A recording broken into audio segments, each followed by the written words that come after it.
अस्सलामुअलैकुम। Welcome to the screen. आज हम डिस्कस करने जा रहे हैं पाकिस्तान स्टॉक एक्सचेंज यानी PSX के अंदर जो हमारा इन्वेस्टमेंट प्लान होगा, हमने किस तरह से इन्वेस्टमेंट करनी है और इन्वेस्टमेंट करने से पहले हमें कौन से स्टेप्स फॉलो करने हैं, और जब हम इन्वेस्टमेंट कर लेंगे तो उसके बाद हमें अपना पोर्टफोलियो किस तरह से मैनेजमेंट करनी है उसकी, और रिस्क को किस तरह से हमने मैनेज करना है, और साथ ही साथ अगर हमें कुछ मुनाफा मिल रहा होगा तो वो मुनाफा या प्रॉफिट हम किस तरह से गेन करेंगे, उसको रियलाइज करेंगे। रियलाइज करने से क्या होता है, इससे मुराद क्या होती है, जब आप अपना पोर्टफोलियो देखते हैं तो उसके अंदर लिखा हुआ होता है रियलाइज्ड प्रॉफिट एंड लॉस, और एक होता है non realised profit and loss. तो रियलाइज से मुराद ये होता है कि आपने उसको कैश कर लिया होता है, और नॉन रियलाइज से मुराद ये होता है कि अभी ये जो है पोटेंशियल तो है इतना कि प्रॉफिट हो सकता है या लॉस हो सकता है। अगर आप इसको इस वक्त एग्जीक्यूट करेंगे, यानी कि इस वक्त अगर आप सेल या बाय कर देंगे सारे के सारे शेयर, तो इतना आपको प्रॉफिट हो सकता है। अगर आप लॉस शो कर रहा हो तो वो लॉस हो सकता है। तो नॉन रियलाइज से मुराद ये होता है कि अभी जो है ये पोटेंशियल तो है, लेकिन जब आप इसको एग्जीक्यूट करोगे यानी फाइनली इसको सेल करोगे तो तब जो है प्रॉफिट एंड लॉस मिलेगा। ओवरऑल आपने ये बात समझनी है कि किसी भी इन्वेस्टमेंट से पहले हमने अपना रिसर्च और एनालिसिस पूरा करना होता है, और किन किन स्टेप्स से हमने गुजरना होता है, ये पूरा एक प्लान होता है। तो जिस तरह से सपोज करें कि अगर आप मूव करते हैं, फर्ज कर लेते हैं हम पाकिस्तान से ट्रैवल कर रहे हैं अमेरिका, एक मिनट के लिए सपोज कर लेते हैं, तो आपके पास एक प्लान होता है कि आप इस डेट को पाकिस्तान से फ्लाई करेंगे, और इस डेट को आप अमेरिका में न्यूयॉर्क में लैंड करेंगे, और उसके बाद आप फिर न्यूयॉर्क स्टॉक एक्सचेंज जाएंगे। वहां पर 2-3 दिन आपके लेक्चर्स होंगे, विजिट होगा, और उसके बाद फिर आप जो है इस डेट को वहां से आप वापस पाकिस्तान के लिए फ्लाई करेंगे, और इस डेट को आपने लैंड करना है पाकिस्तान में। तो ये जो पूरा एक प्लान होता है आपका कि आपकी एंट्री कब होगी, आपका एग्जिट कब होगा, इसी तरह से दोबारा एंट्री कब होगी और एग्जिट कब होगा, इसको आप सपोज करें आपका ट्रैवल प्लान कहा जाता है। तो इसी तरह से आपका एक इन्वेस्टमेंट प्लान होता है। प्लान कह लें या प्लान कह लें, उससे कोई फर्क नहीं पड़ता, प्रोनाउंसिएशन जैसे मर्जी कर लें। तो इसी तरह से आपका एक इन्वेस्टमेंट प्लान होता है। आप ये देखते हैं कि मुझे किस कंपनी में इन्वेस्टमेंट करनी है, कितनी देर के लिए करनी है, और कितनी मिकदार में करनी है। मसलन सपोज करें कि आप पहले फिल्टर करते हैं कंपनीज को, उसके बाद उसका टेक्निकल एनालिसिस करते हैं, उसके बाद उसका फंडामेंटल एनालिसिस करते हैं। जब आप हर तरफ से सेटिस्फाइड हो जाते हैं तो अब आप सोचते हैं कि इस कंपनी में मैंने पैसे कितने लगाने हैं, क्योंकि ये तो नहीं हो सकता कि अगर आपके पास सपोज करें 10 लाख है तो एक ही कंपनी में 10 लाख लगा दें। आप ये करते हैं कि सबसे पहला तो आप ये अपना एक इन्वेस्टमेंट बजट बनाते हैं कि स्टॉक मार्केट में मैंने टोटल रकम कितनी इन्वेस्ट करनी है, ये पहली बात होती है। दूसरा आप ये करते हैं कि अब अगर मैंने सपोज करो स्टॉक मार्केट में टोटल रकम 10 लाख लगानी है, तो कितने सेक्टर्स में लगानी है। तो आप फाइनल करते हैं कि मैं 10 लाख लगाऊंगा 10 सेक्टर्स के अंदर, हर सेक्टर में मैंने 1-1 लाख रुपया लगाना है। अब उसके बाद फिर आप ये फाइनल करते हो कि वो 1 लाख रुपया उस सेक्टर की कितनी कंपनीज में लगाना है। ये डिपेंड करता है कि उस सेक्टर में कितनी ज्यादा कंपनीज है, और उस सेक्टर में हाई प्रोबेबिलिटी यानी ज्यादा मुनाफा देने वाली कितनी कंपनीज हैं। फर्ज करें कि अगर हमें 3 कंपनीज ऐसी मिल जाती हैं या 4 मिल जाती हैं जिसमें हम वो 1 लाख रुपया इन्वेस्ट कर सकते हैं, तो फिर हम ये पहला प्लान तो ये करेंगे कि 1 लाख का आधा यानी 50% हमने सपोज करें इन्वेस्टमेंट उसमें पहली फर्स्ट एंट्री में डालनी है। आइडियल तो ये होता है कि हम उस 1 लाख को 3 हिस्सों में डिवाइड करते हैं। तो वो जो 33,000 जो बनता है उसको हम इन्वेस्ट करते हैं 3 कंपनीज में। हर कंपनी में सपोज करें, फिर उनकी भी कंपनीज की भी हम प्रायोरिटी डिजाइन करते हैं कि जिसमें हमें रिस्क टू रिवार्ड ज्यादा मिल रहा है उसके शेयर हमने, वो शेयर प्राइस के हिसाब से नहीं, हमने उसका बजट ज्यादा रखना है। मसलन सपोज करें कि अगर 11,000 हर कंपनी को आ रहा था, तो हम ऐसे कर लेंगे कि एक कंपनी जिसमें ज्यादा रिवार्ड मिल रहा है उसमें हम 15,000 लगा देंगे, दूसरी में थोड़ा कम मिल रहा है तो उसमें 12 लगा देंगे, तीसरी में और कम रिवार्ड मिल रहा है तो उसमें हम 7-8 जितना भी बाकी बचेगा वो लगा देंगे। तो प्रायोरिटी डिजाइन करनी है। तो सबसे पहला शुरू से ये बात को समझने की कोशिश करें। आपने 10 लाख लगाना था, आपने वो 10 लाख हर सेक्टर का बजट बना दिया कि हर सेक्टर में मैंने सिर्फ 10 सेक्टर में पैसा लगाना और हर सेक्टर में 1 लाख लगाऊंगा। अब वो 1 लाख जो बजट है उस एक सेक्टर का है, उसको आगे 3 हिस्सों पे आपने डिवाइड किया क्योंकि हमने 3 दफा एंट्री फाइनलाइज करनी। एंट्री 1 होगी, एंट्री 2 होगी और एंट्री 3 होगी। तो एंट्री 1 में हमने 33% बजट जो है लगाना है। ये जो 33% बजट है उस सेक्टर में जो हम 2 या 3 या 4 जितनी भी कंपनियां फाइनल करेंगे उनमें भी हमने प्रायोरिटी के हिसाब से लगाना है। यानी जिसका रिस्क टू रिवार्ड ज्यादा होगा उसमें ज्यादा पैसा लगाएंगे। लगाना हमने 33,000 ही है, 33,000 ही है, लेकिन मसलन हम पहले 11,000 तीनों में बराबर नहीं लगाएंगे, एक में 15 लगा देंगे, दूसरी में 12 और तीसरी में 7-8 जो भी बचेगा वो लगा देंगे उसके रिस्क और रिवार्ड के हिसाब से। ये एंट्री 1 होगी उस सेक्टर की। इसी तरह से सेक्टर 2 की एंट्री 1 करेंगे, इसी तरह सेक्टर 3 की एंट्री 1 करेंगे, इसी तरह से सेक्टर 4 और अप टू 10 यानी 10वें सेक्टर तक इसी तरह से। और हमने टोटल 10 लाख में से 3 लाख, तो 30,000 तकरीबन बनता है या 35 या जितना भी, यानी कि तीसरा हिस्सा हमने उसका सिर्फ लगाना है। तो बाकी क्योंकि मार्केट जो है हो सकता है दोबारा नीचे की तरफ जा सके या चली जाए, तो जब 20 से 25% मार्केट दोबारा नीचे जाएगी तो वो जो एंट्री 2 के लिए हमने बजट रखा है वो फिर हम एंट्री 2 करेंगे उससे। और अगर उसके बाद भी 20 या 25 या 30% मार्केट नीचे चली जाए तो फिर हम एंट्री 3 करेंगे। तो ये तो एक जनरल प्लान है, लेकिन उसको हमने अपना प्लान जो है किस तरह से लिखना है और उसमें कौन कौन सी चीजों को मजीद ऐड करना है, प्लान बनाया कैसे जाता है, ये मैंने आपके सामने एक ड्राफ्ट रखा है जिसका हम एक एक चीज डिस्कस करेंगे। वीडियो लंबी होगी, कोई बात नहीं है, आप हिस्सों में देख लेना, लेकिन मैं जो आपको बताना चाहता हूँ वो मैं आपको बताऊंगा। एक एक एलिमेंट पे हम डिस्कस करते हुए आगे बढ़ते जाते हैं। तो सबसे पहले तो आप ये देखें कि दो तरह के जो प्लान है जिसमें शॉर्ट टर्म और लॉन्ग टर्म दोनों के लिए ये प्लान आप बनाएंगे। एलिमेंट्स ऑफ पीएसएक्स प्लान कौन कौन से हैं और डिटेल्स उसकी क्या है। सबसे पहले कि इन्वेस्टमेंट टाइम हमारे जेहन में क्या है जब हम इन्वेस्टमेंट कर रहे हैं। तो लॉन्ग टर्म के लिए हमने जेहन में रखा हुआ है कि 2 साल से लेकर 5 साल के लिए ये हम इन्वेस्टमेंट करेंगे, ये लॉन्ग टर्म के लिए। शॉर्ट टर्म हमारे माइंड में ये होता है कि हम 4 महीनों से 6 महीनों तक इन्वेस्टमेंट करेंगे, लेकिन पहले हमने अपने आप को ट्रेन करना है लॉन्ग टर्म के लिए। और जब हम तैयार हो जाएंगे मार्केट में, एक दफा लॉन्ग टर्म इन्वेस्टमेंट कर लेंगे तो उसके बाद फिर हमने तैयारी करनी है शॉर्ट टर्म के लिए। ये बात क्लियर होगी। मेथोडोलॉजी क्या होगी, आपने बहुत सी वीडियोस देखी होंगी जिसमें मैंने सपोर्ट और रेजिस्टेंस के हवाले से बताया है। जो अभी नए स्टूडेंट्स हैं उनसे मेरी रिक्वेस्ट है कि हमारी जो पीएसएक्स की सीरीज है वो सारी की सारी देखें, रोजाना 2-3 वीडियोस देखें, उनको ये समझ आना शुरू हो जाएगी और इंशाल्लाह इस पे मजीद दोबारा रिवीजन डिस्कशन भी होगी, आपके साथ भी हम इसको करेंगे। लेकिन आप जो अवेलेबल वीडियोस हैं उनको देखें। सपोर्ट और रेजिस्टेंस लेवल जो है हम देखेंगे 1 साल के चार्ट पर और 5 साल के चार्ट पर। इसके अलावा फिबोनाची रिट्रेसमेंट देखा जाता है। फिबोनाची में हमारी वीडियो है, सीरीज में आप देख सकते हैं। इसमें जो इम्पोर्टेंट लेवल हम देखेंगे 34%, 50%, 78% और 100%, ये 2 साल और 5 साल के चार्ट्स पे इनको देखा जाएगा।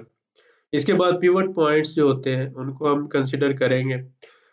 ये जो है पी से मुराद पिवट पॉइंट है, R1 से मुराद रेजिस्टेंस 1 है, R2 से मुराद रेजिस्टेंस लेवल 2 है, S1 से मुराद सपोर्ट लेवल 1 है और S2 से मुराद सपोर्ट लेवल 2 है। तो ये भी जो चार्ट के ऊपर हम देखते हैं 2 साल और 5 साल का, जब टेक्निकल एनालिसिस कर रहे होते हैं।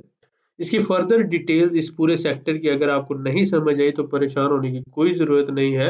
इन सारी चीज़ों पे अभी हमने डिस्कस करना है, लेकिन क्योंकि प्लान में ये बताना ज़रूरी था कि ये चीज़ें होंगी, तो हम आगे जब इसकी स्टडी करेंगे तो आपको क्लियर होता जाएगा।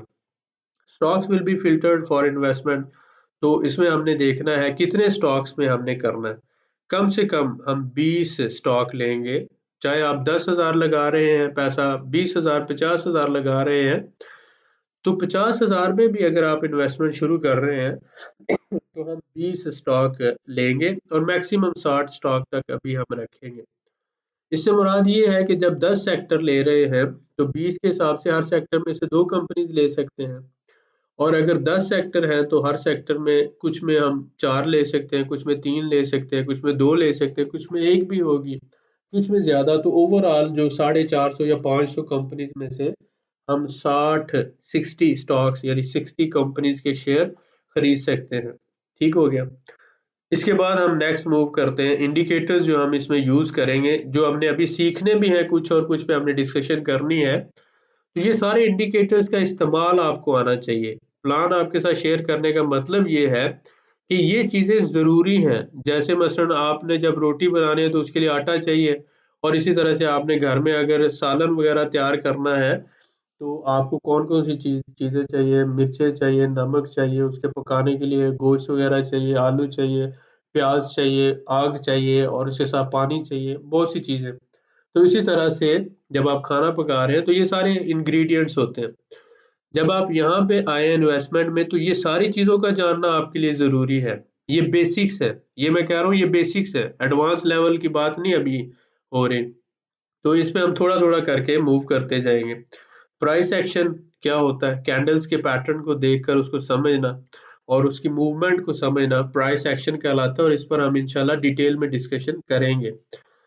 इसके साथ एक्सपोनेंशियल मूविंग एवरेज 200 की जो होती है वो हम लेंगे डेली चार्ट पर, और इसके बाद 50 से 62 की भी ईएमए ले सकते हैं, और इसी तरह 100, और ईएमए से मुराद होता है एक्सपोनेंशियल मूविंग एवरेज। और इसी तरह से लिमिट एंट्री हमने करनी है, री एंट्री भी हम कर सकते हैं मार्केट में जब एक दफ़ा हम सेल कर चुके हों और उसके बाद फिर हम उसको बाय करना चाह रहे हो, उसको री एंट्री कहा जाता है। या फिर अगर हमने पहले खरीदा हुआ है शेयर और उसकी कीमत नीचे आई है तो हम दोबारा 20 से 30% जब फॉल करती है प्राइस तो दोबारा उसको खरीदना चाह रहे हैं, तो ये भी री एंट्री कहलाता है सेम मार्केट के अंदर।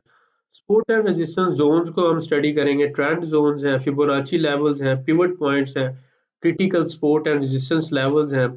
तो ये मोस्टली हम डेली और वीकली चार्ट्स पर करेंगे। 4 आवर या 12 आवर पर जब हम एंट्री करना चाह रहे हों यानी बाय करना चाह रहे हों तो उस वक्त इनको कंसीडर किया जाता है। ट्रेंड लाइंस जो है जब हम एक चैनल के अंदर जा रहे होते हैं तो उसमें अपर और लोअर और मीडियम 3 तरह की लाइंस ड्रा की जाती हैं और उनकी एक रेंज बनाई जाती है, और उसको उस रेंज के अंदर रहते हुए हम बाइंग करते हैं। बोलिंगर बैंड्स को समझेंगे, और इसी तरह से आरएसआई इंडिकेटर, स्टोकास्टिक इंडिकेटर, और इसके साथ वीकली और मंथली चार्ट्स को समझेंगे। Possible determination of sell zone and buy zone, इसका मैंने बड़ी दफ़ा जिक्र किया है कि जब प्राइस हायर लेवल पर हो तो नीचे जो मिड में हम लाइन लगाते हैं उससे ऊपर अगर प्राइस आती है तो उसको हम सेल जोन कंसीडर करते हैं, और मिड जो लाइन है उससे अगर नीचे आती है तो उसको बाय जोन कंसीडर करते हैं। और इसके बाद फिर आप 5 साल के चार्ट के बाद 2 साल के और 1 साल के चार्ट्स पर आकर खरीदारी करते हैं अगर कंपनी सूटेबल होती है तो। इसके बाद शॉर्ट मीडियम और मेजर करंट लेवल जो उसके ट्रेंड्स होते हैं वो भी कंसीडर किए जाते हैं।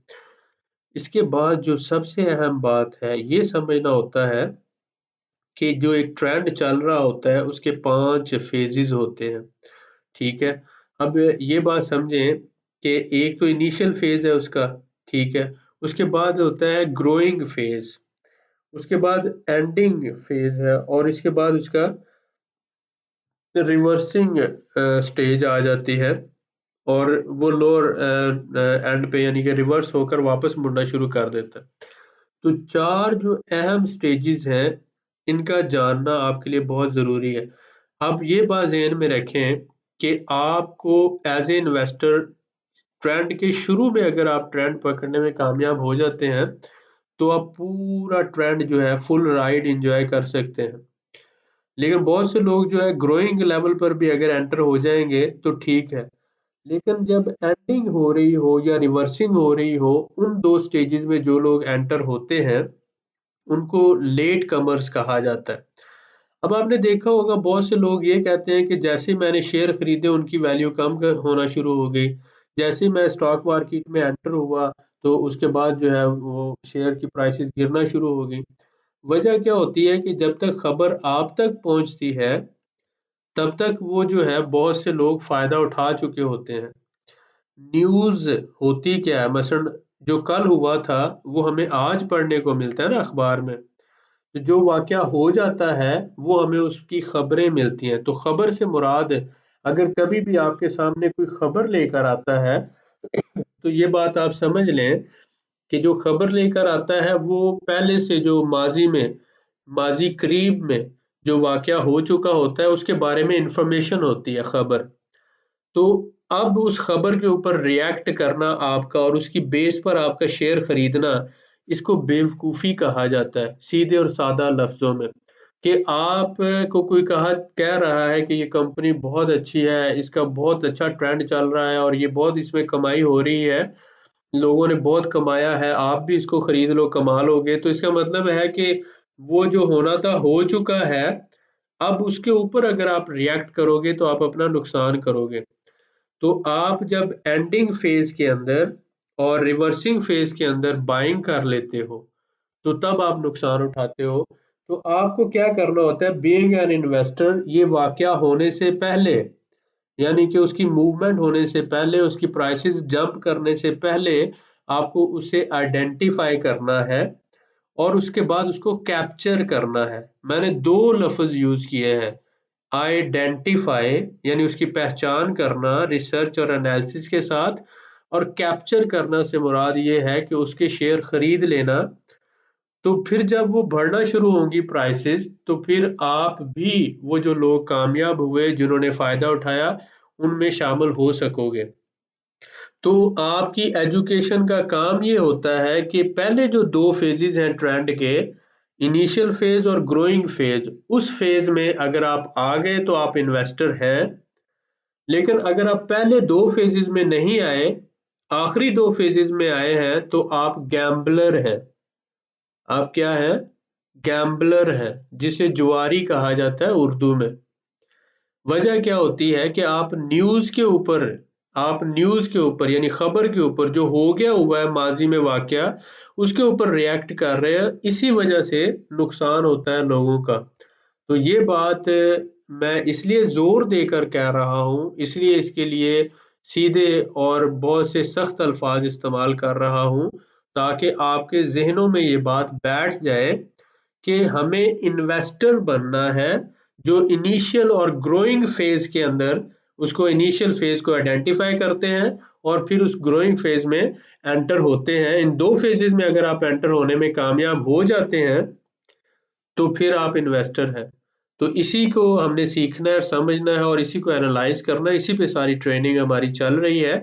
इंशाल्लाह ताला हमने आपको एक प्रोफेशनल इन्वेस्टर बनाना है और आपने ये लास्ट 2 फेजेस को आइडेंटिफाई करके इसमें शामिल नहीं होना, यही एक अच्छे इन्वेस्टर की पहचान होती है। इसके बाद expected weekly and monthly range, आपको पता होना चाहिए कि मार्केट की 1 महीने की रेंज क्या है और 1 हफ्ते में ये मार्केट कितना मूव करती है। तो इस तरह से आप फिर पूरे साल का एक डाटा निकालते हो जिसमें आपको पता चलता है कि इस कंपनी के शेयर एक पूरे साल में इनकी प्राइस कितनी ऊपर जा सकती है, कितनी नीचे जा सकती है, 2 साल में कितनी ऊपर जा सकती है और नीचे जा सकती है और 5 साल में कितनी ऊपर जा सकती है और नीचे जा सकती है। इसको कहते हैं पोटेंशियल प्रॉफिट और लॉस की कैपेसिटी किसी भी कंपनी की। कि आपको पता होता है कि भाई ये कंपनी जो है 1 साल में इतना मूव अप कर सकती है और इतना मूव डाउन भी कर सकती है। तो रिस्क और रिवार्ड का पहले से आइडेंटिफाई करना, उसके पोटेंशियल को समझना, यही आपके एनालिसिस होते हैं। Detail of strategy which was issued used specifically if any। अगर आपने मसलन जब आप एंट्री कर रहे थे तो आप किस स्ट्रैटेजी के तहत एंटर हो रहे थे, उसकी डिटेल आप यहाँ इसके सामने लिखेंगे, ताकि आप जब बाद में देखो तो आपको आइडिया हो कि इस लेवल पे या इस वजह से, इस रीजन से मैं इसमें एंटर हुआ, मैंने इसके शेयर खरीदे थे। Prediction about market after analysis. आप जब टेक्निकल और फंडामेंटल एनालिसिस कर चुके होते हैं तो उसके बाद आपकी जो एक परसेप्शन बनती है, उसकी बेस पर आप एक अपनी राय कायम करते हैं और कहते हैं कि फ्यूचर में इसकी प्राइसेस या तो अप जाएंगी या डाउन जाएंगी। वो जो आपकी राय है उसको आप यहाँ पे लिखेंगे, ताकि आने वाले वक्त में आप खुद से पूछ सकें कि आपने सही फैसला किया था या गलत। तो ये लिखा हुआ आपकी रहनुमाई कर सकेगा। इसके बाद एंट्री सेटअप एंड इसी तरह से एंट्री रीजंस। एंट्री सेटअप आपने ये बताना होता है कि सपोज करें एक शेयर की प्राइस इस वक्त 60 रुपए है और लोएस्ट प्राइस उसकी 40 रुपए है, तो आप ये अपने जहन में बनाते हैं कि मैं इसको 55 रुपए में खरीदूंगा, तो इसके लिए मैंने लिमिट ऑर्डर लगाना है। और फिर आप किस वजह से ये शेयर खरीद रहे हैं उसके सामने आपने लिखना है कि इसका जो मेरे पास मार्जिन ऑफ सेफ्टी है इतना है, और रिस्क इसमें लोअर है, मीडियम है या हाई है, कितना रिस्क इन्वॉल्व है और इस पे रिवार्ड मुझे कितना मिल सकता है। तो मसलन मैं 500% रिवार्ड ले सकता हूँ, 300% ले सकता हूँ, 200% ले सकता हूँ, कितने 100% रिवार्ड मिल सकता है और इसमें एंट्री की वजह क्या है। वो जो वजह है, जैसे आप एक दूसरे बंदे को सेटिस्फाइड करते हो कि मैं अगर सपोज करो ये मोबाइल खरीदता हूँ, ये किताब खरीदता हूँ, ये पेन खरीदता हूँ, ये बुक, ये टेबल खरीदता हूँ या कंप्यूटर खरीदता हूँ, तो खरीदने की वजह आप देते हैं। तो इसी तरह से शेयर खरीदने की वजह आपने देनी है, यहाँ पर बताना है कि मैं क्यों ये शेयर खरीद रहा हूँ और इसी कंपनी के क्यों खरीद रहा हूँ, किसी और कंपनी के क्यों नहीं खरीद रहा। दूसरी कंपनियों की निस्बत ये कंपनी क्यों बेटर है, ये आपने इसका यहाँ पे बताना है। इसके बाद exit setup and exit reason.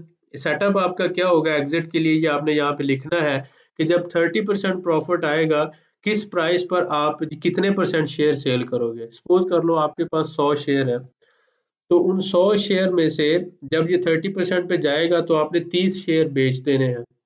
जब ये 50 पे जाएगा तो बाकी जो 20 है वो भी बेच देने हैं, यानी आपके 50% बढ़ने पर 50% शेयर आप बेच चुके होंगे।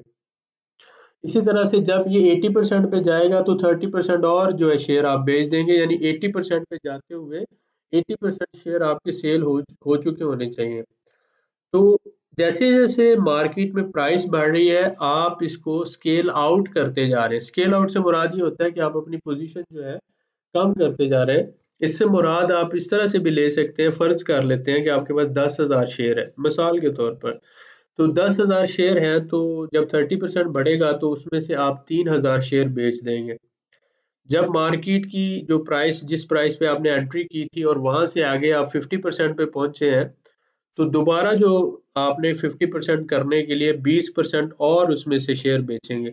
इनिशियल जो वैल्यू जितनी थी, यानी 2000 फिर बेच देंगे आप।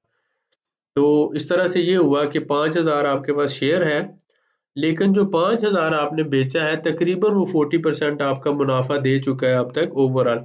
तो जब ये 80% पे पहुंचेगा तो आपने 3000 और शेयर इसमें से बेच देना है। एट द एंड आपके पास 2000 शेयर बचेगा, वो 2000 आपने कभी भी नहीं बेचना। मैंने ये बात कही कि वो 2000 आपने कभी भी नहीं बेचना। वजह क्या है कि जब आप 80% शेयर बेच चुके हो, तो असल रकम भी आपकी रिकवर हो चुकी है और कम से कम 20 से 30% ओवरऑल आप पूरा प्रॉफिट भी कमा चुके हो। तो अगर आपकी असल रकम भी रिकवर हो गई है और उसके साथ-साथ आपने 20 से 30% मुनाफा भी कमा लिया है, तो वो जो बाकी 2000 शेयर बचे हैं, वो आपके सारे के सारे मुफ्त में हैं। वो शेयर जो रियल इन्वेस्टर्स होते हैं, ये इस तरह से फ्री में ये जो शेयर बचते हैं, इन्हीं को जमा करते रहते हैं और इस तरह से जमा कर कर के एक दिन आता है कि इनके पास ये 2 लाख शेयर हो जाता है, 2 करोड़ शेयर हो जाता है और फिर वो इन शेयर्स की जो डिविडेंड्स आते हैं या आगे जो इसके फर्दर जो जब दिल करता है उसमें से कुछ बेच लेते हैं, कुछ के डिविडेंड्स आ रहे होते हैं, तो इसी से वो फिर आगे अमीर होते हैं, बिलियनर होते हैं।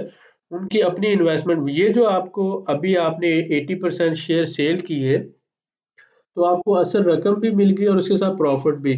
तो ये फिर आप, या तो पहली बात तो ये है कि इसी कंपनी की जब रिट्रेसमेंट होगी, जब प्राइसेस नीचे आएंगी थोड़ी सी, तो आप दोबारा खरीद सकते हैं, इसको री एंट्री कर सकते हैं इसी में। या फिर आप इसी सेक्टर के अंदर, इस सेक्टर की बजट को इसी सेक्टर में लगाना है, इस सेक्टर के अंदर आप दूसरी कोई कंपनी ढूंढ लेंगे इस दौरान जिसके शेयर सस्ते मिल रहे हों, तो आप उसको एनालाइज करके ये इन्वेस्टमेंट उसमें आप डाल सकते हैं। यहाँ पे एक अहम बात है जो मैंने की है, अगर किसी को समझ नहीं आई, कि मैंने ये कहा कि जिस सेक्टर के अंदर आपने शेयर बेचे हैं और आपके पास पैसा और मुनाफा है, अगर आप ऑटोमोबाइल सेक्टर में आया है तो ऑटोमोबाइल सेक्टर में ही री इन्वेस्ट करना है। अगर टेक्सटाइल सेक्टर का आया है तो टेक्सटाइल सेक्टर में ही ये पैसा दोबारा लगाना है। अगर इसी तरह से आपका जो प्रॉफिट और असल रकम आई है फर्टिलाइजर से, तो उसी में लगाना है, ऑयल सेक्टर से आया तो उसी में लगाना है। आपने इन पैसों से उसी सेक्टर की कंपनी ढूंढ के उसमें पैसे लगाने हैं, या तो इसी कंपनी में दोबारा जब इसके शेयर सस्ते हो 4-6 महीनों बाद इसमें लगा दो, वेट करो तब तक, या इसी सेक्टर की कोई दूसरी कंपनी ढूंढ के लगाने। यानी एक सेक्टर का बजट और फायदा दूसरे सेक्टर में आपने इन्वेस्ट नहीं करना। एक तो ये उसूल आपने ज़हन में बनाना है और इसको रूल बना के ये आपने अपने पास रखना। Number of stocks and sector budget, इस तरह आपने देखा, जैसे मैंने आपको बताया, सपोज करें आपका टोटल बजट मैं फर्ज कर लिया कि यहाँ पर 1,20,000 है, मैं इसको 12 लाख भी कर सकता था, लेकिन मैंने सोचा कि बहुत से लोग ऐसे हैं जो जिनके पास ज़्यादा पैसे नहीं है। मैं गरीब नहीं कहता, गरीब वही होता है जो दिल से गरीब हो या सोच से गरीब हो। वैसे तो अल्लाह ताला ने आपको 2 करोड़ का एक हाथ दिया है, कोई 4 करोड़ की आपकी आंख है, कोई 10 करोड़ की आपकी एक टांग होगी। तो किसी भी बंदे को अगर मैं कहूँ कि भाई मैं आपको 1 करोड़ रुपया देता हूँ, मुझे पूरा एक हाथ दे दो, तो नहीं देगा। किसी को कहूँ कि 10 करोड़ देता हूँ, अपना दिल दे दो, तो नहीं देगा निकाल के दिल। तो वैसे तो आप करोड़ों के हैं, लेकिन खुद को गरीब समझते हैं। हालात और वाक़यात की वजह से अल्लाह ताला आपकी सारी फाइनेंशियल जो मजबूरियाँ हैं वो ख़त्म करे और आपको दिल का भी अमीर बनाए और रियल लाइफ में भी आपको अमीर तरीन बनाए। तो ये जो मिनिमम रकम मैंने इसलिए चूज़ की है ताकि आपको रियल फिगर्स के साथ समझ आ जाए। अब 1,20,000 है आपका टोटल बजट, तो इसको आपने 3 हिस्सों पे डिवाइड करना है। 40,000 आपका जो है ये बजट बनता है। अब आपने जो पहली एंट्री करनी है, यानी कि हमने टोटल सपोज करें 10 सेक्टर में पैसा लगाना है ना, स्टॉक मार्केट में फर्स्ट एंट्री करनी है, तो आपने 10 सेक्टर के लिए सिर्फ 40,000 का बजट लेना है। तो अब 40,000 को जब आप 10 पे डिवाइड करोगे तो एक सेक्टर का बजट जो होगा वो आ जाएगा 4,000। तो इसका मतलब है आपने सिर्फ 4,000 ही एक सेक्टर में लगाना है। अब इस 4,000 को आपने आगे फर्दर 2 या 3 कंपनीज में डिवाइड करना है जिसके आपने शेयर खरीदने। ये बात आप ज़हन में रखें कि आप 1 भी शेयर खरीद सकते हैं, 10 भी खरीद सकते हैं, 50 भी खरीद सकते हैं, 100 भी, 200 भी, ये मर्ज़ी आपकी है। ज़रूरी नहीं है कि आप मतलब कम नहीं खरीद सकते, ये बात नहीं है। एक सेक्टर का बजट हमारे पास 4,000 आया है, 10 सेक्टर का बजट हमारे पास 40,000 है। इसके लिए एंट्री 1 आप सिर्फ 40,000 से करेंगे, बाकी जो 80,000 होगा वो हम सेव करेंगे एंट्री 2 के लिए और एंट्री 3 के लिए। हम ये एक्सपेक्ट करते हैं कि अगर इस लेवल पे एंट्री होगी तो हो सकता है मार्केट नीचे जाए, और जब भी मार्केट 20 से 30% डाउन जाएगी प्राइसेस में, तो हम फिर एंट्री 2 करेंगे। और अगर मजीद 20 से 30% नीचे जाती है तो फिर हम एंट्री 3 करेंगे। ठीक है, इसको डॉलर एवरेज मेथड कहा जाता है और मोस्टली तो ये होता है कि दूसरी एंट्री तक ही जाता है। अगर मार्केट क्रैश ना कर जाए पूरी दुनिया की, और अगर कोई बहुत हाई लेवल का प्रॉब्लम ना हो जाए, तो तीसरी एंट्री तक जाने की ज़रूरत नहीं पड़ती, लेकिन फिर भी हम कैश अपने पास रखते हैं। एक बात यहाँ पे ज़हन में रखनी है कि सारा बजट एक कंपनी में नहीं लगाना होता, सारा बजट एक ही सेक्टर में भी नहीं लगाना होता। हमने क्या किया है, 10 सेक्टर चूज किए, बजट को 10 सेक्टर में डिवाइड किया, फिर आगे हर सेक्टर का जो बजट है कंपनीज में डिवाइड किया। तो ये थोड़ा सा समझने वाली बात है। टोटल बजट 12,000 था, 1,20,000 था, उसको हमने 3 हिस्सों में डिवाइड किया। एक एंट्री का बजट 40,000 बचा है, इसको हमने आगे फिर 10 सेक्टर में डिवाइड किया और फिर आगे कंपनीज में। तो ये इस तरह से प्रोसेस चलता जाएगा। अब एक एग्जांपल मैंने यहाँ पे दी कि number of shares related to account size, अगर आपके पास सिर्फ 5,000 रुपए हैं तो आप क्या करेंगे, आप कंपनीज 5 से 10 कंपनीज के शेयर ही खरीदें छोटी छोटी मिकदार में। आपने 5,000 में खरीदने हैं, तो फर्ज करें आप 5 कंपनीज के शेयर खरीदना चाहते हैं, तो हर एक कंपनी के 5,000 में खरीद लें। तो अगर आप इससे भी कम खरीदना चाहते हैं तो आप ऐसा करें कि 10 कंपनीज अगर आप लेंगे तो उस हिसाब से आप देख लें कि कितने वो बन जाएंगे पैसे। तो 5 से 10 कंपनीज इस अकाउंट में आप मैनेज करें। अगर आपका बजट ये 5 की बजाय 20,000 हो तो इसको 2,000 की बजाय 20 कर लीजिएगा। तो 20,000 हो तो आपका 15 से 20 कंपनीज इसमें एडजस्ट करनी है आपने। और अगर आपका बजट 50,000 हो तो 25 से 30 कंपनीज जो है इसके अंदर आपने मैनेज करनी है। 1 लाख बजट के अंदर 30 से 40 कंपनीज आपने लेनी है। अब फर्ज करें अगर 40 कंपनी है, 10 सेक्टर है, तो आप ज्यादा से ज्यादा एक सेक्टर में 4 या 5 कंपनीज ले सकते हैं, कम से कम 2 या 3 कंपनीज ले सकते हैं, एक भी ले सकते हैं अगर सेक्टर छोटा है। तो इस हिसाब से आपने ये आगे मूव करते जाना। अब इसके बाद हमारे पास इन्वेस्टमेंट मॉनिटरिंग होती है। जब आप शेयर खरीद लेते हैं तो उसके बाद फिर ये नहीं होना चाहिए कि आप सारा सारा दिन चार्ट्स निकाल कर कंप्यूटर स्क्रीन के सामने बैठे रहें, मार्केट ऊपर जाए तो आपका सांस ऊपर जाए, मार्केट नीचे जाए तो आपका सांस नीचे जाए। ऐसा नहीं होना, आपको ब्लड प्रेशर का मरीज नहीं बनना। आपने इन्वेस्टमेंट लॉन्ग टर्म के लिए की है, इसके लिए पहले रिसर्च होती है, पहले एनालिसिस होते हैं। जब आपने शेयर खरीद लिए तो उसके बाद फिर आप अल्लाह ताला की ज़ात पे छोड़ दो और आप सब्र करके अपने बाकी काम करो जो आपके करने वाले हैं। ये जो है प्राइसेस, क्योंकि मार्केट का काम है उसने नीचे भी जाना है और मार्केट का काम है उसने ऊपर भी जाना है। तो मार्केट कभी एक स्ट्रेट लाइन में मूव नहीं करती।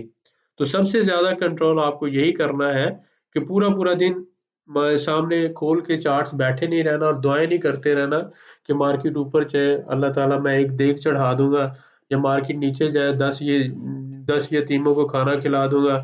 इन इस तरह की बातों से आपने जो है ना वो बाहर निकल जाना है। ठीक है, हम मुसलमान हैं, अल्लाह ताला की ज़ात पर हमारा बहुत ज़्यादा यकीन है और इसके बगैर तो कोई भी इंसान जो है वो समझ लें कि उसका ईमान नामुकम्मल है। लेकिन अल्लाह ताला ने हमें ये कहा कि लैसल इंसाना इल्ला मा सा, कि इंसान जिस चीज़ के लिए कोशिश करता है वो उसको ज़रूर मिलती है। तो दूसरी बात है ये आई कि आप सुबह उठो, मेहनत करो और आप रोज़ी की तलाश में निकल पड़ो। तो हमारा काम ये था कि हमने मेहनत की, जैसे एक किसान है, वो जाके हल चलाता है खेत में, बीज डालता है, पानी और खाद वगैरह देता है, तो उसके बाद अल्लाह ताला की ज़ात पे छोड़ देता है। हमारा काम था, हमने स्टडी किया, रिसर्च किया, एनालिसिस किया, मेहनत की, कंपनी को देखा, हर चीज़ को देखा और उसके बाद इन्वेस्टमेंट कर दी। अब अगर हमारी किस्मत अच्छी होगी तो अल्लाह बरकत डालेंगे और इंशाल्लाह मल्टीप्लाई होगी हमारी इन्वेस्टमेंट। तो यहाँ से आपने परेशान नहीं होना, क्योंकि जब आप परेशान होंगे, डिप्रेस होंगे और ज़हनी तौर पर जो है डिस्टर्ब होंगे तो फिर जो है असल में प्रॉब्लम शुरू हो जाता है। तो मार्केट में आपने पैसा उतना ही लगाना है जो आपके पास एक्स्ट्रा है। मसलन अगर आपके पास फ़र्ज़ करें 4 लाख रुपया है और उसकी आपको अगले 2 साल के लिए ज़रूरत नहीं है, तो आप फिर वो 4 लाख में से 2 लाख या 3 लाख इन्वेस्ट करें, फिर भी 1 लाख बचा लें। लेकिन ये कभी नहीं करना कि आपके घर में एक ही भैंस है तो उसको भी बेच दो, आपकी बीवी के या माँ के जेवरात बेच के लगा दो, या कहीं दोस्तों से उधारे पकड़ के पैसे लगा दो और बाद में या लोगों से कर्जा लेके आप स्टॉक मार्केट में लगा दो। तो इस तरह का काम नहीं करना। यानी कि आपने जो इन्वेस्टमेंट करनी है वो अपने पैसे से करनी है, जो आपके पास एक्स्ट्रा मनी हो और लॉन्ग टर्म के लिए हो, 2 साल 3 साल आपको उसके पैसे की ज़रूरत ना हो। अब आपकी किस्मत है कि आपको महीने बाद भी हो सकता है मुनाफ़ा मिल जाए, 3 महीनों में भी मिल जाए, 6 महीनों में मिल जाए। हमने तो एक टारगेट सेट किया है कि 30% जब मुनाफा मिल रहा होगा हम उसे कैश कर लेंगे। तो ये डिपेंड करता है कि 4 महीनों में मिल जाए, 6 में मिल जाए, 8 में मिल जाए, लेकिन ये बात जो है आपने ज़हन में रखनी है कि अपना पैसा लगाना है और लॉन्ग टर्म सोच के लगाना है। उधार लेके, क्रेडिट पे लेके या जो वही आपके पास लास्ट अमाउंट है उसको इन्वेस्ट नहीं करना, क्योंकि इन्वेस्टमेंट की डेफिनेशन ये होती है कि आपकी बेसिक ज़रूरियात से जो एक्स्ट्रा मनी है सिर्फ उसे इन्वेस्ट करें। चाहे आप महीने का 1000 रुपया लगा दो, चाहे 5000 लगा दो, वो पैसा लगाओ जिसको आपको इमीडिएट फौरी तौर पर आपको ज़रूरत नहीं है जिस पैसे की। यहाँ तक ये बात क्लियर होगी। अब इसके बाद इन्वेस्टमेंट मैनेजमेंट के हवाले से हमने देखना है कि ओनली इंटरफेयर, मैंने ये बताया कि जब आपने तब ही अपनी इन्वेस्टमेंट को हाथ लगाना है, जब सेल करना है या बाय करना है, जब आपको समझ आ रही हो कि मार्केट या तो 20% ऊपर गई है या 20% नीचे गई है। अगर 20 या 30% ऊपर गई हो तो मसलन मैंने कहा 20% से 50% के दरमियान या 20% से ऊपर, मसलन 50 से भी ऊपर ले लो, 80 ले लो, 100 ले लो। जब भी मार्केट 20% से कम मूव कर रही है तो उसको फिक्र, उसकी टेंशन लेने की जरूरत नहीं है। जब सपोज करें 30% ऊपर गई है तो आपने उसमें से कुछ शेयर बेचने हैं, ठीक है, उसको पूरे के पूरे नहीं रखने, ये बात ज़हन में रख लें। 50% पे भी बेचने, 80 पे भी बेचने। इसी तरह से अगर 30% नीचे गई हो तो आपने जो हमने एंट्री 2 के लिए पैसे रखे थे उसमें से पैसे निकाल कर आपने उसके शेयर खरीदने हैं। तो जब मार्केट ऊपर जाएगी आपने शेयर बेचने हैं, जब मार्केट नीचे जाएगी आपने और शेयर खरीदने हैं। इस बात को दोबारा समझ लें कि आपने जब भी मार्केट ऊपर जाए या नीचे जाए आपने तब तब एक्ट करना है। ऊपर जाने पे शेयर बेचना होते हैं और नीचे जाने पे शेयर खरीदना होते हैं। ये दोनों ही चांस होते हैं, इन दोनों को आप चांस समझते हैं। इन्वेस्टर मार्केट जब ऊपर जाती है तब भी खुश होता है और जब मार्केट नीचे जाती है तब भी खुश होता है। इन्वेस्टर उसको बोलते हैं। मार्केट ऊपर जाने पर उसे क्यों खुशी होती है? क्योंकि उसने जो पहले शेयर खरीदे हुए हैं वो महंगे दामों बेच सकेगा। और जब मार्केट नीचे जाती है तो उसको क्यों खुशी होती है कि उसको और ज्यादा शेयर सस्ते दामों खरीदने का मौका मिलेगा। तो असल इन्वेस्टर वो होता है कि जो मार्केट के ऊपर जाने पर भी खुश हो और मार्केट के नीचे जाने पर भी खुश हो। अगर आप मार्केट के नीचे जाने पर खुश नहीं होते, आपको परेशानी होती है, तो आप रियल इन्वेस्टर नहीं है, प्रोफेशनल इन्वेस्टर नहीं है। क्योंकि जब जब मार्केट नीचे जाती है तब तब आपको सस्ते शेयर मिलते हैं, और अगर किसी को सस्ते शेयर मिले तो वो परेशान हो, ये तो असल बात नहीं है। मसलन सपोज करें कोई भी चीज़ आपकी पसंदीदा है, अगर सपोज कर लें कि वो 1000 की नॉर्मल है, आपको वो 500 में मिल रही है तो आपको खुश होना चाहिए। तो रियल इन्वेस्टर मार्केट ऊपर जाए या नीचे जाए दोनों सूरतों में खुश होता है। ऊपर जाने पर इसलिए खुश होता है कि वो महंगे शेयर बेचेगा, जो उसने खरीदे हुए हैं उससे अच्छा प्रॉफिट मिलेगा। नीचे जाने पर इसलिए खुश होता है कि उसको मजीद सस्ते शेयर मिल जाएंगे। अब पोर्टफोलियो मैनेजमेंट क्या होता है कि आपने जो शेयर बेचे हैं उनकी जगह पर और भी कुछ शेयर खरीदने होते हैं। तो आप क्या करते हैं कि थोड़ी-थोड़ी बाइंग करते रहते हैं और थोड़ी-थोड़ी सेलिंग करते रहते हैं। तो पोजीशन साइजिंग जो है, आप 100 शेयर खरीदें, 500 खरीदें, 300 खरीदें, 200 खरीदें। ज़रूरी नहीं है कि 1000 खरीदें, 10,000 खरीदें, 20,000 खरीदें, 50,000 खरीदें। ये कोई ज़रूरी नहीं है। ज़रूरत इस बात की है कि आप थोड़ा-थोड़ा काम करें, अपने बजट के अंदर रहते हुए करें और अपनी इन्वेस्टमेंट को इस तरह से लें कि आपका जो टोटल बजट है, फर्स्ट एंट्री में 50 से 60% आपने लगाना है और सेकंड और थर्ड एंट्री को मिलाकर आपका टोटल जो बजट है, सेकंड एंट्री तक आपको इजाज़त है 60 से 80% तक आप लगा सकते हैं। जब थर्ड एंट्री की बात आएगी तो तब हम बात करते हैं कि मोस्टली तो नहीं आती, लेकिन आए तो तब आप 100% भी कर सकते हैं। कोशिश ये करनी चाहिए कि आपका 20% कैश हमेशा आपके पास हो, जिसको अगर कोई आपको बहुत अच्छी अपॉर्चुनिटी मिल रही हो तो उसको अवेल कर सकें। इसके बाद आगे हम बात करते हैं use of stop order. Stop order हम बिल्कुल भी यूज नहीं करते। जो डे ट्रेडर्स होते हैं या गैम्बलर्स होते हैं वो इस्तेमाल करते हैं। स्टॉप लॉस का हम इस्तेमाल इसलिए नहीं करते कि अगर हम लॉस में जाएंगे तो हम स्टॉप लॉस यूज करेंगे, ये भी हम इस्तेमाल नहीं करते। लेकिन ये स्टॉप लॉस हम कब इस्तेमाल करते हैं कि अगर हमारे शेयर्स फर्ज करें कि 30% मुनाफे में जा रहे हैं, तो हम उनको अभी बेचना नहीं चाहते, हम ये चाहते हैं कि ये 50% मुनाफा हो तो हम इन्हें बेचें। तो तब हम एक स्टॉप लॉस लगा देते हैं कि अगर ये 30% से नीचे आने की कोशिश करें, यानी हमारा जो पहले से अभी प्रॉफिट आ चुका है 30%, हम उसे लूज नहीं करना चाहते, तो हम वहां पर यानी मुनाफे की हालत में स्टॉप लॉस लगाएंगे कि भाई ये हमारा मुनाफा ज़ाया नहीं होना चाहिए, हमारा प्रॉफिट जो है वो लॉस में नहीं जाना चाहिए। तो जब 30% शेयर की वैल्यू बढ़ जाए तो आप उसके नीचे स्टॉप लॉस लगा दें कि अगर ये नीचे आने की कोशिश करे तो हमारा ये प्रॉफिट सिक्योर रहे। लेकिन अभी आप सेल नहीं करते कि अगर ये ऊपर जाए 50 पे, 60 पे, 70, 90 पे, तो मैं मजीद मुनाफा कमा सकूं। तो हम स्टॉप लॉस इसलिए नहीं लगाते कि हम नुकसान से बच जाएं, यानी कि जो असल इन्वेस्टमेंट है उसके नुकसान से बच जाए। हम स्टॉप लॉस इसलिए लगाते हैं कि जो हमें मुनाफा मिल रहा है मार्केट में, वो जो है वो हम खोना नहीं चाहते। तो हमारा स्टॉप लॉस लगाने की फिलॉसफी मुख्तलिफ है इन्वेस्टर की। डे ट्रेडर जो होता है वो इसलिए लगाता है कि मैं इतना नुकसान बर्दाश्त कर सकता हूँ। तो असल में डे ट्रेडर इजाजत दे रहा होता है कि भाई इतना नुकसान मैं कर सकता हूँ, इतना तुम ले लो। तो गैम्बलर्स हम इसलिए उनको कहते हैं कि वो खुशी खुशी अपना नुकसान बर्दाश्त कर रहे होते हैं। इन्वेस्टर तो अपना 1 रुपया भी नुकसान में नहीं देता। इसलिए हम लॉन्ग टर्म इन्वेस्टमेंट करते हैं, हम अमीर होने के लिए इन्वेस्टमेंट करते हैं। और डे ट्रेडर्स जो है वो ब्रोकर्स को अमीर बनाने के लिए इन्वेस्टमेंट करते हैं।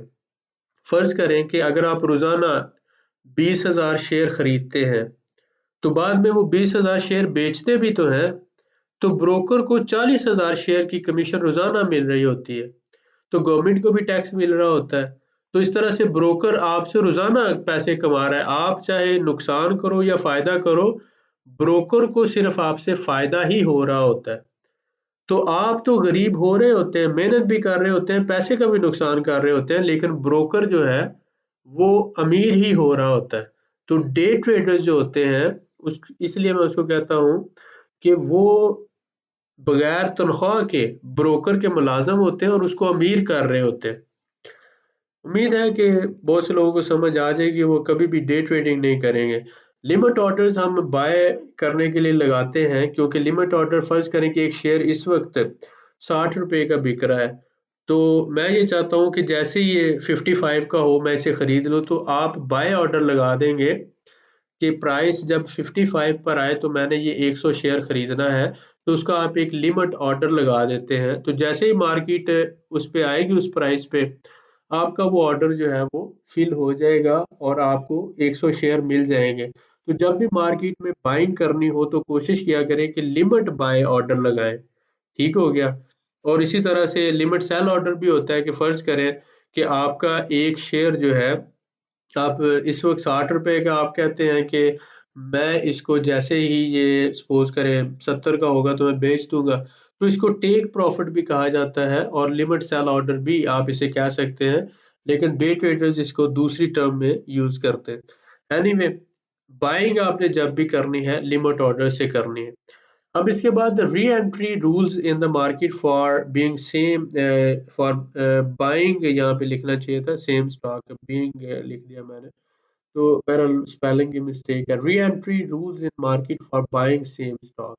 अगर हम एक ही कंपनी के शेयर दोबारा खरीदना चाहते हैं तो उसके लिए हमने क्या रूल्स रखे हैं कि हम एक तो पहले उसका प्राइस एक्शन चेक करेंगे, वो हमें सेटिस्फाइड कर रहा है। उसके साथ साथ 200 ईएमए को हम चेक करेंगे, ट्रेंड को चेक करेंगे। उसके बाद हम देखेंगे सपोर्ट एंड रेजिस्टेंस को, फिबोनाची को देखेंगे, पिवट पॉइंट्स को देखेंगे, क्रिटिकल एरियाज को देखेंगे, बाय सेल जोन को देखेंगे। और जब ये सारी चीजें हमें मुतमिन करेंगी तो फिर हम री एंट्री का डिसीजन लेंगे कि 100 शेयर मैंने इसका पहले खरीदा था, अब 100 शेयर मैं और खरीद लेता हूँ। ठीक है, तो ये दोनों की एवरेज हो जाएगी जब ये प्राइसेस बढ़ना शुरू हो जाएंगी। स्केलिंग इन और स्केलिंग आउट से क्या मुराद होती है? स्केलिंग इन से मुराद ये होती है कि आप अपनी पोजीशन का साइज बढ़ा रहे होते हैं। मसलन पहले आपने 100 शेयर खरीदा था, बाद में 50 और खरीद लिए, बाद में 50 और खरीद लिए, इसी तरह से आप हर महीने 100 खरीद रहे हैं, तो इसको कहा जाता है कि आप अपने शेयर्स की वैल्यू मिकदार बढ़ा रहे हैं, तो ये स्केलिंग इन कहलाता है। स्केलिंग आउट क्या होता है कि जब मुनाफा आपको हो रहा है, मैं उसकी मिसाल देता हूँ। फर्ज करें आपके पास 1000 शेयर है, 30% प्रॉफिट पे आपने 300 बेच दिया, तो ये स्केल आउट हो गया, बाकी शेयर आपके पास 700 रह गए। 50% पे 200 और बेच दिया, बाकी शेयर आपके पास 500 रह गए। 80% पे 300 और बेच दिया, बाकी आपके पास 200 रह गए। तो स्केल आउट जो है, आप जैसे जैसे मुनाफा बढ़ता जाता है, आप शेयर सेल करते जाते हैं और आपकी पोजीशन या साइज जो होता है या नंबर ऑफ शेयर जो होते हैं वो कम होते जाते हैं। तो आप मुनाफा लेते जाते हैं और शेयर की मिकदार कम करते जाते हैं, ये स्केल आउट होता है। और स्केल इन से मुराद ये होता है कि जब आप खरीदारी कर रहे हैं तो हर महीने आप, अगर शेयर आपको सस्ते मिल रहे हो तो आप हर महीने कुछ ना कुछ शेयर खरीदते जाते हैं और उनकी मिकदार बढ़ाते जाते हैं। तो जो बेहतरीन इन्वेस्टर होता है वो स्केल इन भी करता है कुछ कंपनीज में जिनमें मुनाफा मिल रहा होता है उनमें स्केल आउट किया जाता है, यानी उसमें शेयर बेचे जाते हैं और मुनाफा कैश किया जाता है। तो ये दोनों काम ही करने होते हैं जब आप पोर्टफोलियो मैनेजमेंट कर रहे होते हैं। इसके बाद अगर आप आगे जाते हैं तो normal profit to loss ratio, मैंने बताया कि जब हमने रिस्क टू रिवार्ड रेशो रखी है तो उसमें कम से कम अगर 1 to 2 की, यानी एक रिस्क है तो 2 रिवार्ड अगर हमें मिल रहा हो, यानी 100 अगर रिस्क है तो 200 रिवार्ड मिल रहा हो, तो तब ही हम कंपनी में एंट्री करेंगे। इसी तरह से अगर हमें 1 to 3, 1 to 4, 1 to 5 और ऑनवर्ड जितना ज्यादा मिलेगा उतना ही आइडियल है। हम तो चाहते हैं कि हमें 1 to 100 का रिवार्ड मिले, 1 to 200 का मिले, हम तो बहुत पैसा कमाना चाहते हैं। तो हमारा मकसद ये है कि जितना ज़्यादा रिवार्ड मिल रहा हो उतनी ज़्यादा हमारे लिए हाई पोटेंशियल इन्वेस्टमेंट है, हाई प्रोबेबिलिटी इन्वेस्टमेंट है। लेकिन मिनिमम हमने ये रखा है कि अगर 1 to 2 से कम होगा रिस्क टू रिवार्ड तो इससे इस कंपनी में हम इन्वेस्टमेंट नहीं करेंगे, क्योंकि ढूंढने से तो हमें इससे भी बहुत अच्छी कंपनीज मिल जाएंगी। हमें कोई मजबूरी नहीं है किसी भी कंपनी में आप इन्वेस्टमेंट इसलिए नहीं करेंगे आप मजबूर हैं। कंपनी को आपकी ज़रूरत है, लोगों को, उस बिज़नेस को आपकी इन्वेस्टमेंट की ज़रूरत है। इसलिए आपने अपने पैसे को बहुत मुहतात और बहुत अच्छे तरीके से रिसर्च करने के बाद इन्वेस्टमेंट करनी है। क्योंकि अगर आपने एक दफ़ा पैसा लगा दिया, तो अब शेयर खरीदने की भी कमीशन आपने देनी है। बाद में अगर बेचना चाहेंगे तो बेचने की भी कमीशन देंगे और उसके साथ-साथ अगर मुनाफ़ा होगा तो उसके ऊपर आपने गवर्नमेंट को भी टैक्स देना है। तो इसलिए आप कोशिश ये करें कि जब भी आप खरीदें तो लंबे अरसे के लिए 4-6 महीनों के लिए खरीदें, साल 2 साल के लिए खरीदें। छोटे-छोटे मसलन 2-4 हफ्ते या 1 हफ्ते के लिए बाइंग ना करें। उसके बाद where stop losses will be placed, मैंने बताया कि 30% जब मुनाफा आ रहा होगा तो उसको प्रोटेक्ट करने के लिए हम स्टॉप लॉस लगाएंगे।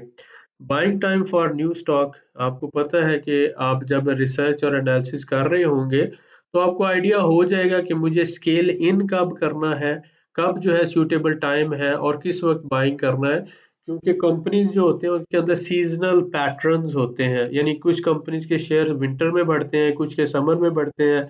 ये आपको पूरे साल का जो है चार्ट देखना पड़ता है और उस हिसाब से देखना पड़ता है कि किस कंपनी के शेयर किन महीनों में आपको सस्ते मिल सकते हैं और किन महीनों में महंगे होंगे। तो जब आप एक कंपनी को स्टडी कर रहे होंगे तो आपको पता चल जाएगा कि इस कंपनी के शेयर हर मार्च में सस्ते मिलते हैं, इस कंपनी के शेयर हर जून में सस्ते मिलते हैं, इस कंपनी के शेयर हर जो है अगस्त में सस्ते मिलते हैं।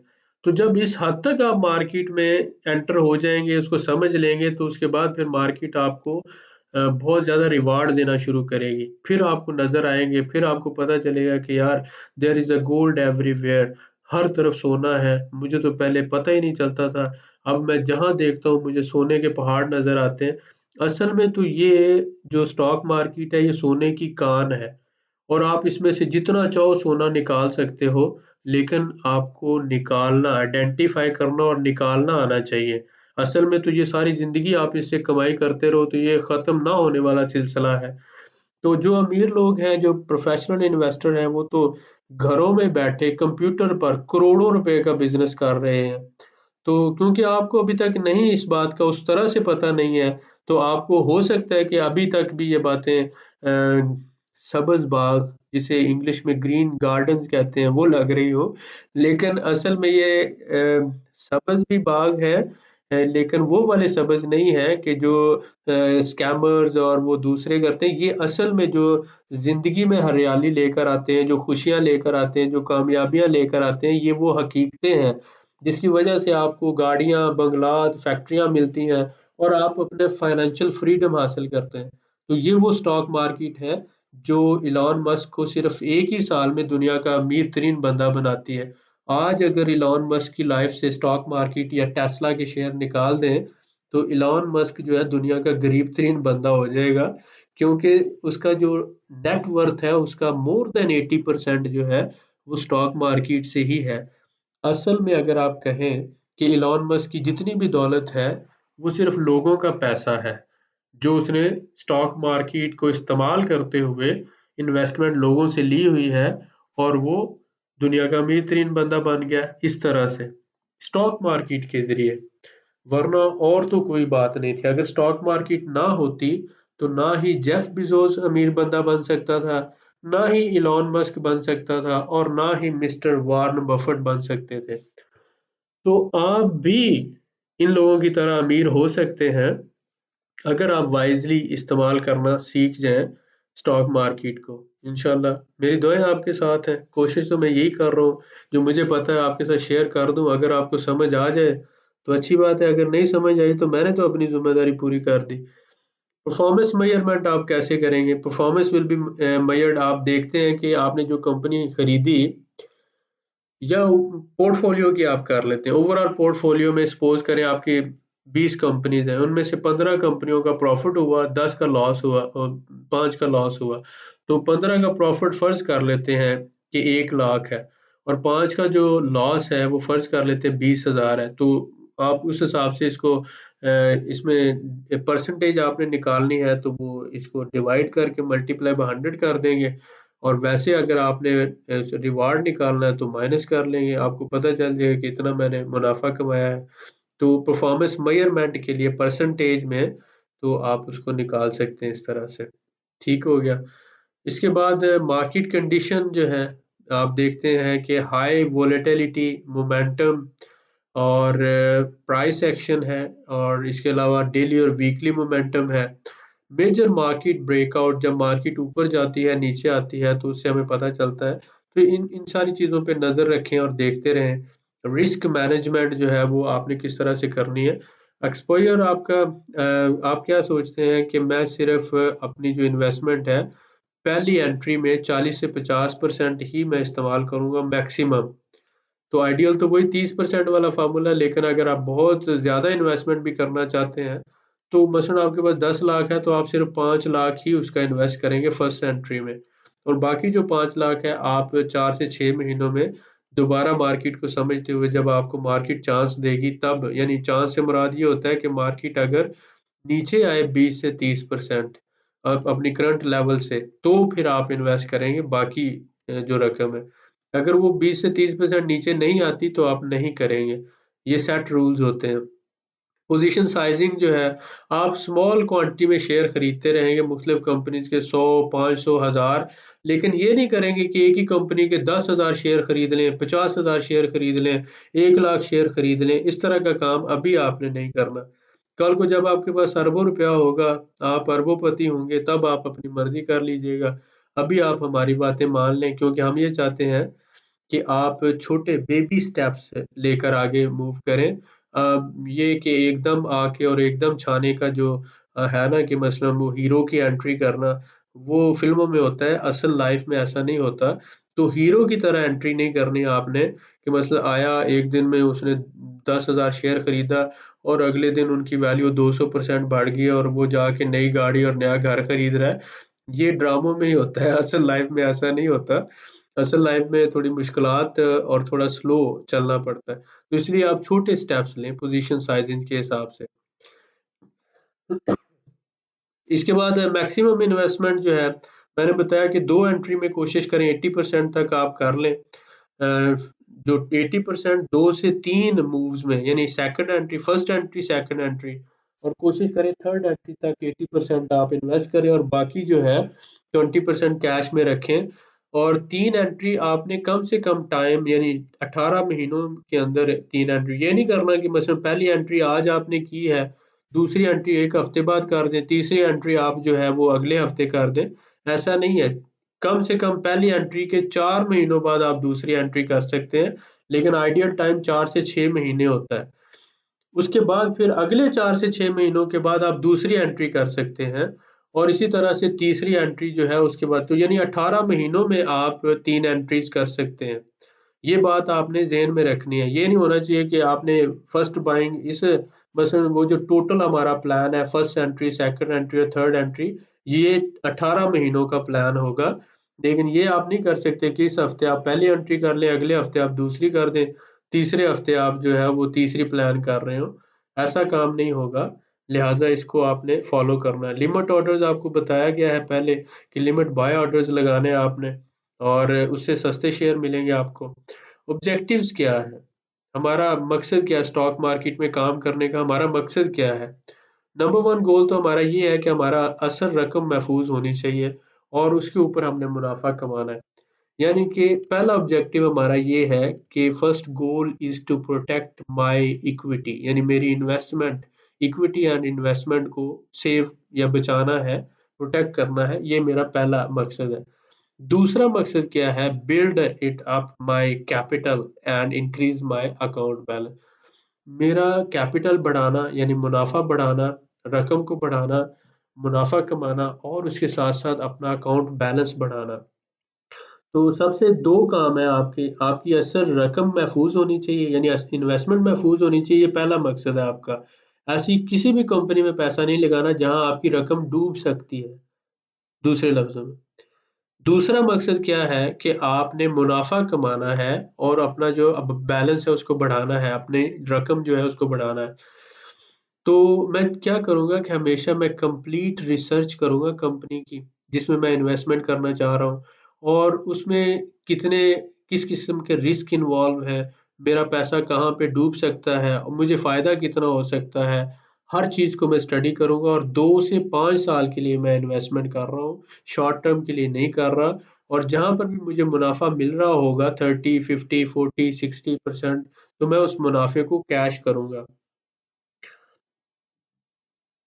Keeping my equity 100% safe and minimum losses by complete research before investment in any stock।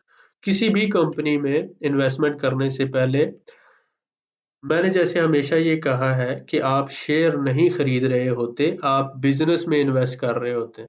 तो इससे मुराद ये होता है कि जब बिज़नेस है, तो इसका मतलब है कि बिज़नेस का कोई ब्रांड है, बिज़नेस की कोई प्रोडक्ट है, वो कहीं पे उसको सेल भी कर रहे हैं, उस बिज़नेस को कोई चलाने वाली मैनेजमेंट भी है, उसका कोई पब्लिक इमेज भी है, और वो बिज़नेस के किस तरह का है, कैसा है, कौन लोग उसे चला रहे हैं, ये सारी बातें हमें कंसीडर करना होती हैं। तो इसलिए ये जानना ज़रूरी होता है कि ये जो फर्टिलाइज़र कंपनी है, ये जो फूड कंपनी है, ये जो केमिकल कंपनी है, ये जो ऑटोमोबाइल कंपनी है, इसकी मैनेजमेंट कैसी है? इसका पब्लिक इमेज कैसा है? इसका ब्रांड कैसा है? इसकी चीज़ें कैसी सेल हो रही हैं? आने वाले सालों में कैसी सेल होंगी? इन सारी चीज़ों को स्टडी करना है। आपने कम से कम 2 से 3 हफ्ते एक कंपनी पे लगाना होते हैं, और उसके बाद आपने शेयर खरीदना होते हैं। इसको कहा जाता है कंप्लीट रिसर्च। टेक्निकल, फंडामेंटल और कंपनी की और हर चीज़ के बारे में इंफॉर्मेशन लेकर 30 के 30 फैक्टर्स जो हमने डिसाइड किए, और उसके बाद फिर हम इन्वेस्टमेंट करेंगे। टेक प्रॉफिट सेटअप हमने बड़ी दफ़ा डिस्कस कर लिया कि जब 30% हमें मुनाफा मिल रहा होगा तो हम 30% शेयर बेच देंगे, 50% पे 50%, 80% पे 80% शेयर, और बाकी 20% हमने कभी भी नहीं बेचने, वो मुफ्त में है, उन्हें अपने पास ही रखना है। ठीक हो गया? इसके बाद कोशिश ये करनी है, let winners be run, scale in, यानी कि हमेशा शेयर खरीदते रहो। व्हेन मार्केट डू रिवर्सल्स और करेक्शन, जब भी मार्केट प्राइसेस नीचे आए, ओवरऑल इंडेक्स नीचे आए, या जो है मार्केट में लोग कहें डूब गए, मर गए, लोग जब रो रहे हों, कि हम जो है मार्केट क्रैश हो गई है, स्टॉक मार्केट तबाह हो गई है, लोगों का 200 अरब डूब गया है, तब आप हँसते-हँसते जाएँ और मार्केट में नए ज़्यादा शेयर खरीद लें। 100, 200, 500, 1000 शेयर खरीद लें। जितना आपके पास पैसा हो एक्स्ट्रा उसके शेयर खरीद लें। क्योंकि आप इन्वेस्टर हैं, आपको पता होगा कि आपने किन कंपनीज़ के शेयर खरीदने हैं, किस प्राइस पे खरीदने हैं, कितने खरीदने हैं, ये सारी चीज़ें आपको पहले पता होंगी। तो आप जो शेयर खरीदेंगे, वो फिर अगले 4 महीनों में आपको 100%, 200% मुनाफ़ा दे रहे होंगे। तो इससे जो है पता चलता है कि असल इन्वेस्टर कौन है। इन्वेस्टमेंट साइकोलॉजी क्या है? कि लर्न टू अंडरस्टैंड इन्वेस्टमेंट, कि आप जिस चीज में इन्वेस्टमेंट कर रहे हैं पहले तो ये समझें कि मैं क्या खरीद रहा हूँ, कितना खरीद रहा हूँ और मुझे इसे कब खरीदना चाहिए। तो ये पूरा समझना कि क्या खरीदना है, कितना खरीदना है और कब खरीदना चाहिए, ये इन्वेस्टमेंट को समझना है। इस इन्वेस्टमेंट के ऊपर जो बुक्स हैं वो आप पढ़ें और 3 घंटे से ज़्यादा स्टॉक मार्केट के ऊपर रिसर्च वगैरह ना करें, क्योंकि आपके दिमाग की भी एक कैपेसिटी होती है, इसने भी हज़म करना होता है जो इल्म इससे मिल रहा होता है। तो अगर आप मसलन 1 प्लेट बिरयानी की खाते हैं, तो आप 1 देग तो नहीं ना खा सकते 1 दिन में। तो जिस तरह आपके पेट की एक कैपेसिटी है, इसी तरह आपके एक दिमाग की भी कैपेसिटी है। अगर आप 10 किताबें भी पढ़ लेंगे 1 दिन में, तो उसका फ़ायदा कोई नहीं है। क्योंकि जो समझ दिमाग ने अपने अंदर स्टोर करनी है, वो 10 किताबें पढ़ने से नहीं है, बल्कि एक किताब को 10 दफ़ा पढ़ने से वो फ़ायदा होगा। तो आप एक पूरी किताब 1 दिन में पढ़ने की बजाय 10 पेजेज़ को 2 से 3 दफ़ा पढ़ लें दोबारा। जैसे मसलन मैं कहता हूँ कि आप इस वीडियो को देख रहे हैं, तो आप इस वीडियो को दोबारा देखें। कुछ चीज़ें 1-2 हफ़्ता इसको स्टडी करें सारी चीज़ें और फिर उसके बाद इन दोबारा इस वीडियो को देखेंगे, तो आपको ज़्यादा अच्छी समझ आएगी। तो इसी तरह से एक किताब को 1 दफ़ा पढ़ने से थोड़ी समझ आती है, उसी को दोबारा पढ़ने से ज़्यादा समझ आती है। तो कोशिश किया करें कि 1 दिन में 3 घंटे से ज़्यादा आप ना टाइम लगाएँ स्टॉक मार्केट पर। और फिर उसके साथ-साथ आपने अगर जब बिज़नेस शुरू किया, तो बाइंग और बाकी सारे एनालिसिस पर भी 3-4 घंटे से ज़्यादा आप काम ना करें। इसके बाद आप अपने दोस्तों के साथ राब्ते में रहें, पार्टनर्स के साथ, ग्रुप मेंबर्स के साथ और जिस भी बिज़नेस में या कंपनी के स्टॉक खरीद रहे हैं, उसको डिस्कस करें। आपने क्या उसके बारे में एनालिसिस किया, आपके दोस्त ने क्या किया है, आपकी क्या प्रेडिक्शन है, वो क्या कहता है, किस लेवल पे खरीदना चाहिए, कितना खरीदना चाहिए, कहाँ पे टेक प्रॉफिट करना चाहिए, मार्केट जब नीचे जाए, कितनी नीचे जाए कि बाइंग करनी चाहिए। और फिर आप अपनी परफॉर्मेंस को हर 6 महीनों के बाद, 2 महीने बाद, हर महीने आपने एनालाइज़ नहीं करना, क्योंकि वो आप डिसहार्ट होंगे इस तरह से। मार्केट 4 महीनों से 6 महीनों में एक अच्छी मूव करती है। तो रोज़ाना मूव नहीं करती, ये तो बेवकूफ़ लोगों के लिए रोज़ाना मूव करती है। 600 पॉइंट ऊपर गई, 400 पॉइंट नीचे आई, फिर 700 ऊपर गई, 300 नीचे आ गई, 1000 पॉइंट ऊपर गई, 700 नीचे आ गई। फ़र्क कितने का पड़ा? 300 का पड़ा। या इसी तरह से 800 ऊपर गई, 600 नीचे आ गई, 200 का फ़र्क पड़ा। तो बात ये होती है कि ये जो मूवमेंट है, ये मूवमेंट नहीं है, ये तो उसके जैसे स्विंग है ना, ऊपर-नीचे कर रही है, वो मार्केट ने मूव ही ऐसे करना होता है। तो इसको देख-देख के पागल होने की ज़रूरत नहीं है, आप अपनी परफ़ॉर्मेंस 6 महीनों में जज करें। आप आज इन्वेस्टमेंट करें और उसके बाद देखिए कि अगले 4 से 6 महीनों में आपका रिज़ल्ट कैसा रहा। कौन-सी कंपनीज़ आपने खरीदी, कौन-सी बेची, इस दौरान आपने मुनाफ़ा कितना कमाया, इस दौरान नुकसान कितना हुआ, हर चीज़ को एनालाइज़ करें और अपने आप को नेक्स्ट 6 मंथ के साथ फिर मज़ीद बेहतरी लाने की कोशिश करें। तो यही सारा काम होगा। इसके बाद हम शुक्रिया अदा करते हैं मिस्टर अली अकबर साहब का कि इन्होंने हमें मेहनत करके इतना अच्छा लेक्चर दिया और बहुत ज़्यादा एफ़र्ट की हमारे लिए। तो इसको दुआओं में ज़रूर याद रखिएगा, क्योंकि ये जो इतनी मेहनत कर रहे हैं आपके पैसे के लिए नहीं कर रहे, क्योंकि आप इस मेहनत का पैसे से तो कभी भी बदला नहीं दे सकते। आप सिर्फ़ दुआओं से इसका बदला दे सकते हैं। ये एक वर्कशॉप जो है 1 दिन की या 3 दिन की ट्रेनिंग जो है 3 लाख रुपए की, 2 लाख रुपए की पाकिस्तान में है। अमेरिका में 8 लाख रुपए की सिर्फ़ 5 दिन की ट्रेनिंग है। और आपको इस तरह से आज तक किसी ने भी प्लान करके चलना नहीं सिखाया होगा और ना ही कभी कोई सिखाएगा। तो अली अकबर साहब को आपसे और कुछ नहीं चाहिए, आपका प्यार चाहिए, आपकी दुआएँ चाहिए, आपका साथ चाहिए, ताकि हम एक मज़बूत पाकिस्तान बना सकें। एक ऐसा पाकिस्तान जिसमें लोग अपने पाँव पे खड़े हों, जिसमें लोगों को नौकरी की कोई ज़रूरत ना हो और जिसमें जो हमारे नौजवान हैं नौकरी के पीछे भागने की बजाय फाइनेंशियल फ्रीडम हासिल कर सकें और बिजनेसेस जो है ऑनलाइन कर सकें, जिसमें हमारी जो औरतें हैं, माएँ, बहनें हैं, वो घरों में बैठकर पैसा कमा सकें, अपना ऑनलाइन स्टॉक मार्केट के अंदर काम करके या दूसरा जो है, और जिसमें जो हमारे भाई जो रिटायर्ड मुलाज़मीन हैं या जो डिसेबल लोग हैं, जिनको कहीं नौकरी नहीं मिलती, वो ये सीख कर स्टॉक मार्केट का काम सीख कर वो भी इन्वेस्टमेंट कर सकें। तो ऐसे बहुत से लोग हैं हमारे मुआशरे में, जिनके पास थोड़े बहुत पैसे तो चलो वो मैनेज कर लेंगे, तो उसके साथ-साथ अगर उनके पास स्किल हो तो वो अपनी 2 वक़्त की रोटी इज़्ज़त के साथ कमा सकते हैं। तो ऐसे डिसेबल लोग जो हैं, जो माज़ूर हैं, ऐसे जो हमारे दोस्त या भाई बूढ़े हो चुके हैं, मेहनत नहीं कर सकते, ऐसे लोग जो जॉबलेस हैं, ऐसी औरतें और ऐसी हमारी बहनें जो तलाक याफ़्ता हैं या फैमिली जो है वो उसको लेके चल रही हैं, या ऐसे लोग जिनके पास रोज़गार तो है, लेकिन वो उसकी ज़रूरियात पूरी नहीं कर पाता। ये सारा काम उन लोगों के लिए जो मैं कर रहा हूँ। मुझे आपके साथ की ज़रूरत है, आप मेरी टीम बनकर इस काम को आगे फैलाएँ, मेरा साथ दें। जब मैं हर वीडियो के साथ आपको कहता हूँ ना कि 5 कमेंट लिखा करें, मैं अपने लिए नहीं कहता। यूट्यूब का एल्गोरिथम है, इस तरह का है कि अगर आप लाइक, शेयर और कमेंट करते हैं, तो वो वीडियो ज़्यादा लोगों तक पहुँचती है। तो मैं जब इतना कीमती इल्म फ्री में दे रहा हूँ, तो क्या आप इसको फैलाने में मेरी मदद नहीं करेंगे? आप इतने कंजूस तो नहीं हो सकते कि आपसे पैसे तो नहीं माँगे जा रहे, आपसे थोड़ा-सा वक़्त माँगा जा रहा है कि आप नीचे कमेंट लिख दें, अपने हल्का अहबाब में इसे शेयर कर दें और आप ये सोचकर अगर ना करेंगे कि इससे पैसा आएगा और अली अकबर साहब को वो पैसा यूट्यूब वाले दे देंगे, तो मेरे प्यारे भाई, अल्लाह का शुक्र है, मेरा जो है मुझे अल्लाह ताला बहुत पैसा दे रहा है। मेरी ज़रूरतों से हज़ार गुना ज़्यादा अल्लाह मुझे पैसा दे रहा है।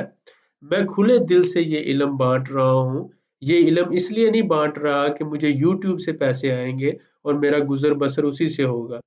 अल्लाह का लाख-लाख शुक्र है कि मेरे पास हो सकता है कि आपकी सोच से ज़्यादा अल्लाह ताला मुझे दे रहा हो। मेरी ये दुआ है कि अल्लाह ताला आपको भी आपकी सोच से ज़्यादा दे और आप सबको कभी किसी की मोहताजी ना हो। लेकिन आगे बढ़कर इस कौम को हमने बिल्ड अप करना है। आगे बढ़कर अपने भाइयों का साथ हमने देना है। मैं ये वीडियो इंग्लिश में भी बना सकता था। मैं लिखता इंग्लिश में हूँ, पढ़ता इंग्लिश हूँ। मेरे लिए उर्दू लिखना बहुत मुश्किल है।